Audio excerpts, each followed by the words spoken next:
जय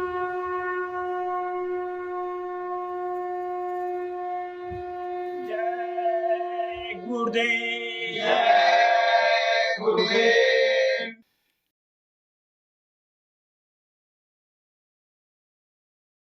जय गुरुदेव। जय गुरुदेव। धूर धाम के वासी अविनाशी, निज मौज से जब जब आते हैं। धूर धाम के वासी अविनाशी, निज मौज से जब जब आते हैं। भूले जीवों पर प्यार गुरु, तब खूब दया बरसाते हैं। भूले जीवों पर प्यारे गुरु, तब खूब दया बरसाते हैं। वचनामृत का प्याला भर भर कर उनको खूब छकाते हैं। वचनामृत का प्याला भर भर कर उनको खूब छकाते हैं।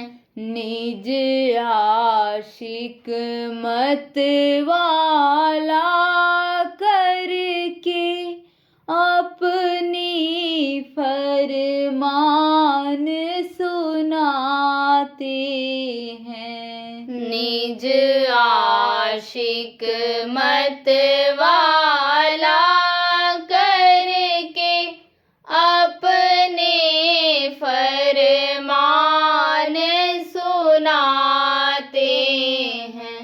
धूर धाम के वासी अविनाशी, निज मौज से जब जब आते हैं। धूर धाम के वासी अविनाशी, निज मौज से जब जब आते हैं। मन माया की पद तीन छुड़ा, चौथे का भेद बताते हैं। मन माया के पद तीन छुड़ा, चौथे का भेद बताते हैं। निज पिंड से प्यार करा करके घट में सतरूप दिखाते हैं। निज पिंड से प्यार करा करके घट में सतरूप दिखाते हैं। धूर धाम के वासी अविनाशी, निज मौज से जब जब आते हैं। धूर धाम के वासी अविनाशी, निज मौज से जब जब आते हैं। उस शब्द ज्योति में धार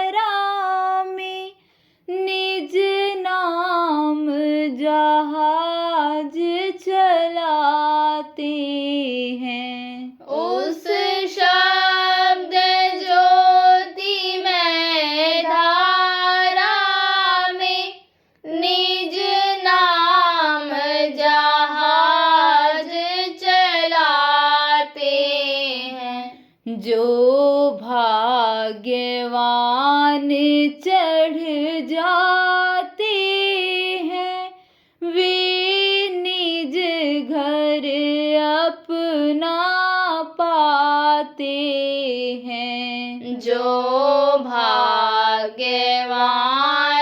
चढ़ जाते हैं, वे निज घर अपना पाते हैं।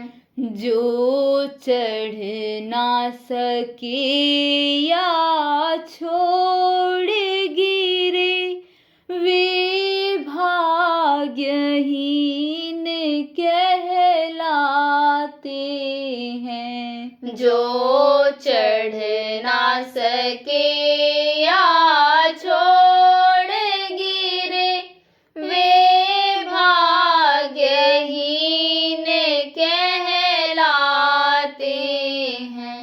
धूर धाम की वासी अविनाशी,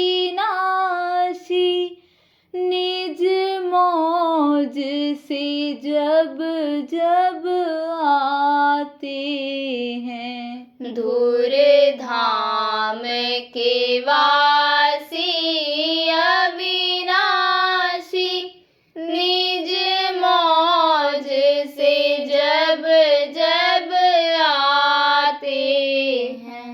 जय गुरुदेव। जय गुरुदेव।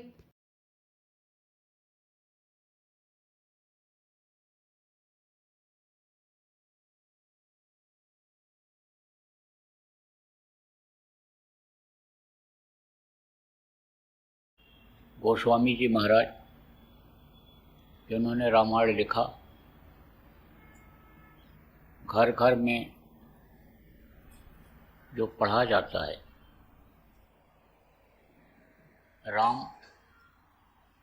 रावण के बारे में तो उन्होंने विस्तार में लिखा ही है, लेकिन आध्यात्मिक ज्ञान का भी भंडार उसमें भर दिया है।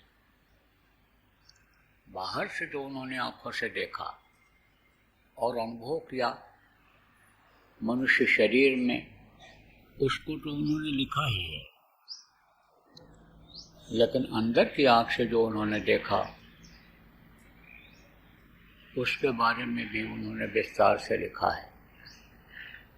तो गोस्वामी जी महाराज ने लिखा है कि घट में है सूझत नहीं, लानत ऐसे बिन, और स्वामी या संसार को भयो मोतिया बिन। अब इसका मतलब क्या है कि घट में है सूझत नहीं, इसी मनुष्य शरीर के अंदर में ही वो प्रभु निवास कर रहा है, लेकिन वो इन बाहरी आंखों से दिखाई नहीं पड़ता है। और अंदर की आंख से जिससे उसका दर्शन होता है प्रभु का, उसमें मोतियाबिंद हो गया। मोतियाबिंद किसको कहते हैं? ये जो चाला माड़ा जिसको कहते हैं गाँव में सरल भाषा में, पर्दा पड़ जाता है, गंदगी जमा हो जाती है, तो उसको कहते हैं मोतियाबिंद। पर्दा पड़ जाता है, आंखों के सामने ऐसे पर्दा लगा दिया जाए, दिखाई नहीं पड़ता। इसी तरह से गंदगी इकट्ठा होती जाती है, तो आंखों में पर्दा पड़ जाता है, बाहर की आंखों में। इसीलिए क्या किया जाता है कि आंखों को धोया जाता है, तो बाहर से पलकों को तो साफ कर देते हैं, बाहर से धो देते हैं, लेकिन धूल गर्द या ऐसी कोई गंदी चीज जो अंदर आ गई, ऐसे जगह पर जहाँ धूल उड़ रही है, गंदगी है, पलक को दबा नहीं पाए, बंद नहीं कर पाए, अंदर चली गई, तो वो रात में, यानी जब गंदगी निकलती है शरीर से या दिन में भी निकलती है, तो वो जमा हो जाता है। जमा हो जाता है तो बाहर से दिखाई पड़ना बंद हो जाता है, तो उसको कहते हैं उनको मोतियाबिंद हो गया। इसके लिए क्या किया जाता है कि आंखों की रोशनी बराबर बनी रहे, तो देखो ये जो अपना थूक है, सुबह उठ करके अगर आंखों में लगा लिया जाए तो वो भी गंदगी को साफ करता है। ये मुंह में पानी ले करके और ऐसे धीरे धीरे आंखों में छींटे मार दिए जाएं तो उससे भी वो पर्दा साफ होता है, गंदगी साफ होती है। तो बाहर की आंखों में देखो बच्चों को माताएं क्या लगाती थी, अंजन लगाती थी, काजल लगाती थी। ये क्या करता है? ये पर्दे को साफ करता है, गंदगी को साफ करता है। तो इसी तरह से अंदर में जो तीसरी आंख है, थर्ड आई, चेतन दृष्टि जिसको कहा गया, आत्मचक्षु जिसको कहा गया, उसके ऊपर भी पर्दा लग जाता है। उसके ऊपर किस चीज़ का पर्दा लगता है? उसके ऊपर पर्दा लग जाता है कर्मों का। हाथ से, पैर से, आँख से, मुंह से, ये जो अच्छा बुरा कर्म करते हैं, यह मन जो करवाता है उसका पर्दा लग जाता है। तो जब उसका पर्दा लग जाता है तो वो आँख बंद हो जाती है, यानी कम, उससे शुरू में कम दिखाई पड़ता है। और धीरे धीरे आप ये समझो मोटा पर्दा जब हो जाता है, जैसे डॉक्टर कहते हैं मोतियाबिंद पक गया है, आपको इसका ऑपरेशन करना ही पड़ेगा। तो ऑपरेशन में क्या होता है? तकलीफ होती है, कष्ट होता है। कोई भी चीज़ कच्ची पड़ती है, गिरती है तो उसमें तकलीफ होती है। कहते हैं इंजेक्शन लगा देंगे, शून्य हो जाएगा, पता नहीं चलेगा। लेकिन ऑपरेशन के बाद दर्द होता है, ऑपरेशन के बाद एहतियात बरतना पड़ता है। और ऑपरेशन अगर 2 घंटे 3 घंटे का हुआ तो लेटना पड़ेगा, एक ही तरह से लेटना पड़ेगा, करवट नहीं ले सकते, उठ बैठ नहीं सकते। तो तकलीफ तो होती ही होती है, हर हालत में तकलीफ होती है। तो जैसे मोतियाबिंद पक जाता है तब उसका ऑपरेशन कराना ही पड़ता है। ऐसे ही यानी समझो कि कर्म जब ज़्यादा जमा हो जाते हैं, पर्दा जब मोटा हो जाता है, तब उसको साफ करने में तकलीफ होती ही होती है। और अगर पर्दा हल्का रहे तो धीरे धीरे वो अन्य उपायों से भी साफ हो जाता है। जैसे देखो प्रेमियों, आपका मन अगर इधर उधर भग रहा है और शरीर से ऐसा वैसा काम जिसको आप समझते हो कि नहीं करना चाहिए वो करवाने के लिए मन कहता है और आप सेवा में लग जाते हो, तो मन उधर से हट जाता है। और मन हट जाता है तो उन कर्मों से आप बच जाते हो। ऐसे ही यानी सफाई कुछ हल्के से हो जाती है और कुछ जो सफाई होती है वो यानी समझो कि जैसे ऑपरेशन से सफाई होती है, पर्दा हटता है आँख का, ऐसे यानी सफाई जो होती है अंदर की, उसमें तकलीफ होती है, उससे उस तरह से सफाई होती है। तो कहने का मतलब ये है कि जैसे मैंने आपको बताया कि रोज़ अगर आदमी इस तरह से करता रहे, बच्चे को सिखा दिया जाए कि भाई सुबह उठो और अपना थूक निकालो, आँखों में लगा लो, खारा होता है, यानी समझो साफ करता है मैल को। अंजन हो, काजल हो, कोई भी चीज़ ऐसी हो, शहद हो, आँखों में लगाया जाता है तो इससे क्या होता है, पानी निकलता है अंदर से। पानी निकलता है तो उसके साथ जो गंदगी होती है धुल जाती है। तो अंदर तक जो गंदगी पहुंच गई हो अंदर के पानी से साफ हो जाता है। और मुंह में कुल्ला लेकर के और जब बाहर से मार देते हैं तो ये आँखें जैसे बाहर की साफ हो जाती हैं, इसी तरह से अंदर की भी आँख की सफाई करनी पड़ती है। और नहीं सफाई होती है, वही जब ज़्यादा जमा हो जाता है तो मोतियाबिंद हो जाता है। तो इसी तरह से जब कई यानी समझो जन्मों के कर्म जब इकट्ठा हो गए तो समझो कि मोतियाबिंद हो गया अंदर की आँख में, पर्दा मोटा हो गया तो दिखता नहीं है। तो कहा घट में है सूझत नहीं, लानत है सेबिन, और स्वामी या संसार को भयो मोतियाबिंद। इस संसार में जो लोग हैं उनको मोतियाबिंद हो गया, अंदर की आँख से दिखाई नहीं पड़ता है और है वो इसी घट में। कौन है जिसके लिए मीरा ने कहा घट घट मेरा साइयाँ, सूनी सेज न कोय, बलिहारी व घट का जा घट प्रगट होय। कहा कि कोई घट, कोई ऐसा यानी कोई अंतरात्मा ऐसी नहीं है, हृदय ऐसा नहीं है जिसमें उसका निवास न हो। तो कहने का मतलब प्रेमियों यह है कि इतनी देर देखो जैसे आप बैठे और पूछा जाए कि भाई कुछ दिखाई पड़ा, कुछ सुनाई पड़ा है, एक आध कोई आप भले कुछ बता दो, लेकिन बाकी लोग तो यही कहोगे कि कुछ नहीं दिखाई पड़ा, कुछ नहीं सुनाई पड़ा। अब उसका कारण क्या है? कारण यही है कि पर्दा हो गया मोटा, और पर्दा जब मोटा हो गया तो अब बिल्कुल एकदम नहीं दिखाई पड़ रहा है। जैसे मोतियाबिंद पक जाता है तो नजदीक का आदमी भी नहीं दिखाई पड़ता है, उसको कुछ नहीं दिखता है। कहते हैं भाई अब तो टट्टी पेशाब करना बंद हो रहा है, तो अब तो ऑपरेशन कराना ही पड़ेगा। ऐसे ही समझ लो मोटा पर्दा पड़ गया है। अब ये जरूर है कि ऑपरेशन करना हर कोई तो जानता नहीं। कौन जानता है? डॉक्टर जानता है, डॉक्टर के पास जाना पड़ता है तो वो ऑपरेशन करता है। तो हर कोई यानी समझो इस माया के देश में, माया के चक्कर में फंस करके ऐसे डॉक्टर के पास जो अंदर की आँख को साफ कर दे, जिनको संत कहा गया, सदगुरु कहा गया, पूरे गुरु कहा गया, उनके पास जल्दी पहुंच नहीं पाता है। तो नहीं पहुंच पाता है तो वही पर्दा और मोटा होता चला जाता है।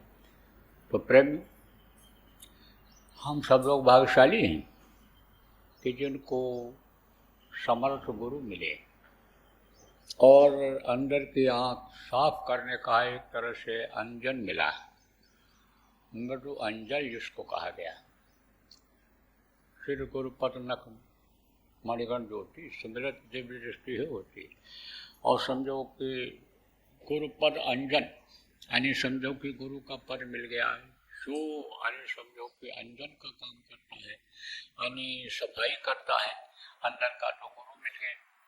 अब यह है कि जैसे अंजन, जैसे डॉक्टर मिल गया और डॉक्टर मिल गया और डॉक्टर को दिखाया आपने, डॉक्टर ने कहा ठीक है कोई बात नहीं है, कट जाएगा, ये साफ हो जाएगा, ये दवाई मैं देता हूँ, इसको आँख में डालो, ये अंजन मैं देता हूँ, इसको आँखों में लगाओ, इससे तुम्हारी ये गंदगी साफ हो जाएगी। हल्का फुल्का जब मोतियाबिंद होता है दवा से भी ठीक हो जाता है, मोटा हो जाता तो ऑपरेशन करना पड़ता है, तकलीफ जैसे बताया। अब ये मिल गया, क्या मिल गया? अंजन मिल गया। कौन सा? यह नाम रूपी अंजन, ये नाम रूपी जड़ी ये मिल गई। तो अब इसको जब लगाओगे तो सफाई होगी, जब इसको बराबर लगाओगे तब सफाई होगी। देखो कपड़ा गंदा हो जाता है तो एक दिन साफ करने के बाद तो फिर गंदा होता है, तो रोज रोज जब सफाई करते रहोगे तब तो साफ रहेगा, और नहीं तो गंदा हो जाएगा, गंदा हो जाएगा। सफ़ेद कपड़ा पर गंदगी ज़्यादा आती है, अब उसको अगर रंग दिया जाए तो उस पर गंदगी कम आएगी। कहा ना, काला कपड़ा होता है या बहुत गहरा रंग होता है तो उस पर उतना गंदगी नहीं दिखाई पड़ता है, मैला नहीं दिखाई पड़ता है, और सफ़ेद कपड़ा पर गंदा ज़्यादा दिखता है।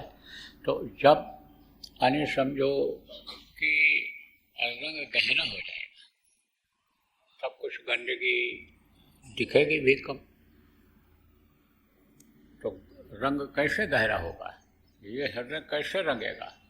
ये नाम के रंग में रंग जा, मिले तो है धाम ने जपना। ये जो नाम सुमिरन के लिए बताया गया, यानी कि सुमिरन करो, नाम के रंग में रंगो।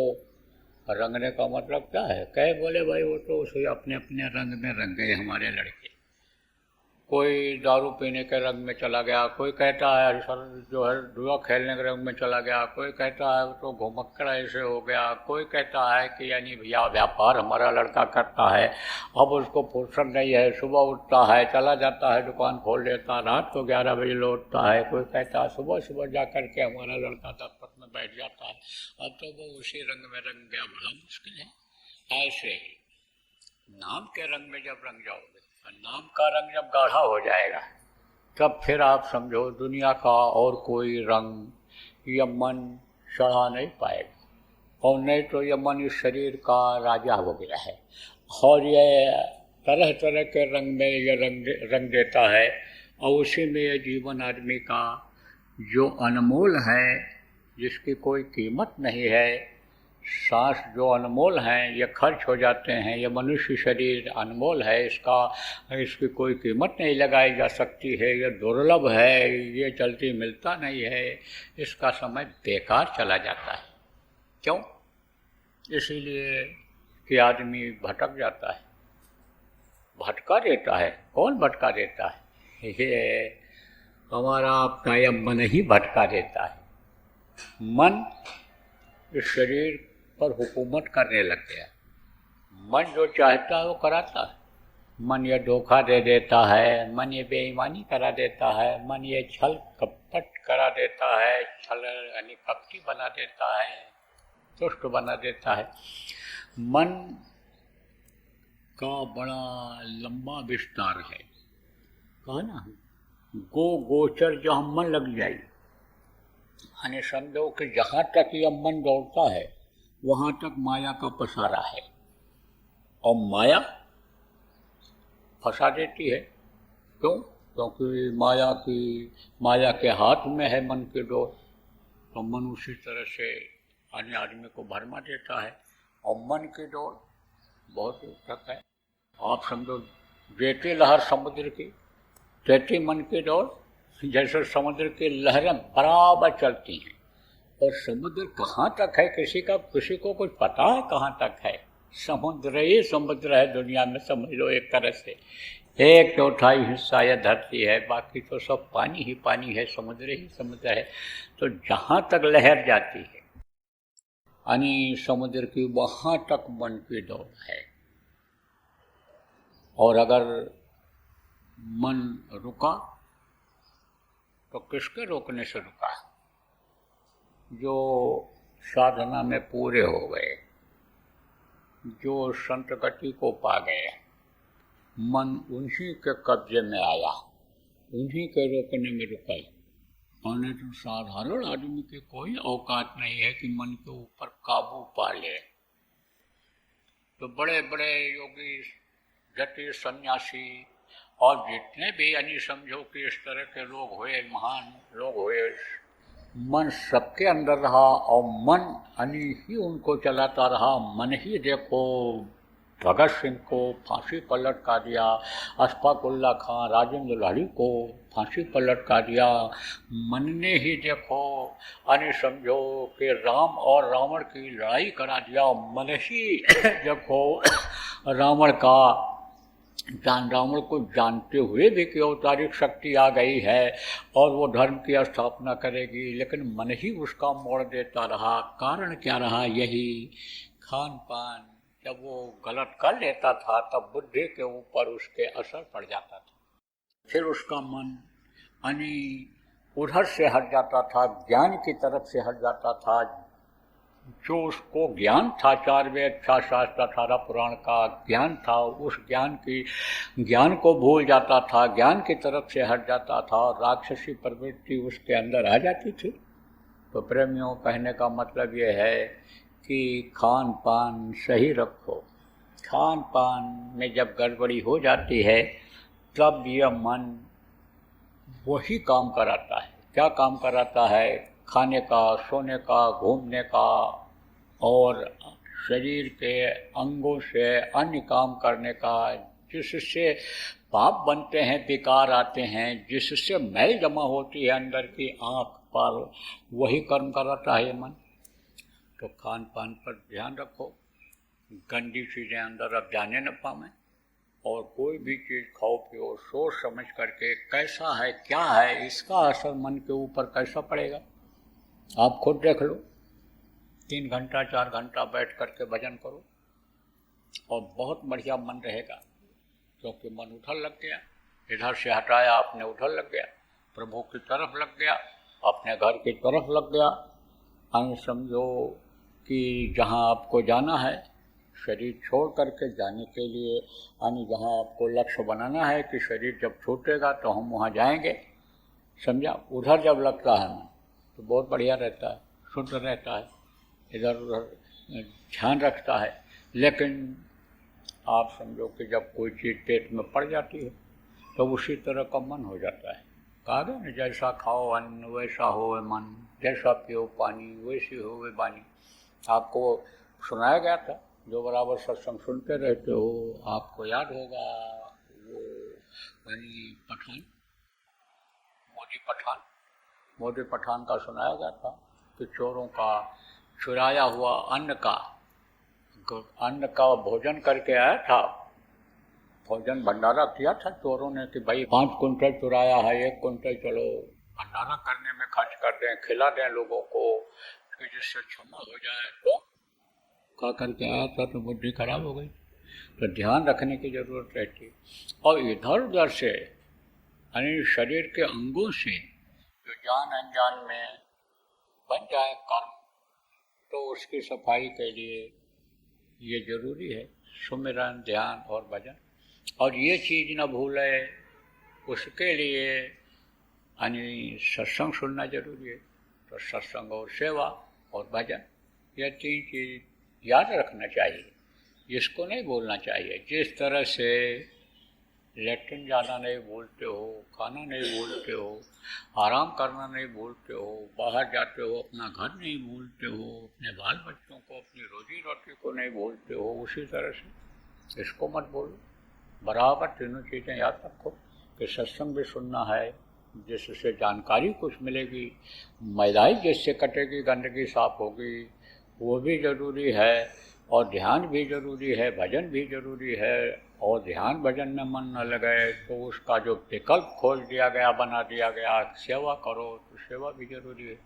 तो जो जैसा हो वैसा करना चाहिए।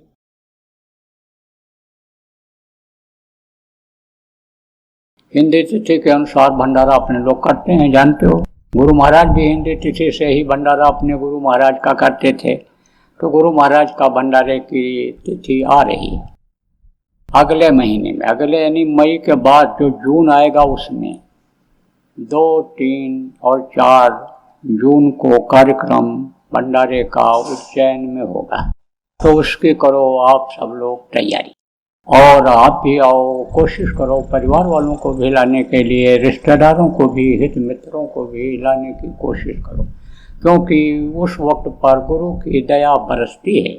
गुरु की दया लेने के लिए सब लोग आएंगे तो दया के पात्र बन जाएंगे, दया के घाट पर बैठ जाएंगे तो दया तो मिलेगी मिलेगी। इसलिए तैयारी करो, कोशिश यह करो कि अपने हाथ से ले करके ही गुरु महाराज के भंडारे का प्रसाद स्वयं खाएं, और जो भी बच्चे घर की रखवाली के लिए रह जाएं यहाँ उनके लिए भी ले आएं। आप जो नए लोग आए हो आपको निमंत्रण देता हूँ, आप लोग आइए वहाँ पर गुरु महाराज के भंडारे में, आप निमंत्रण स्वीकार करिए, पधारिए।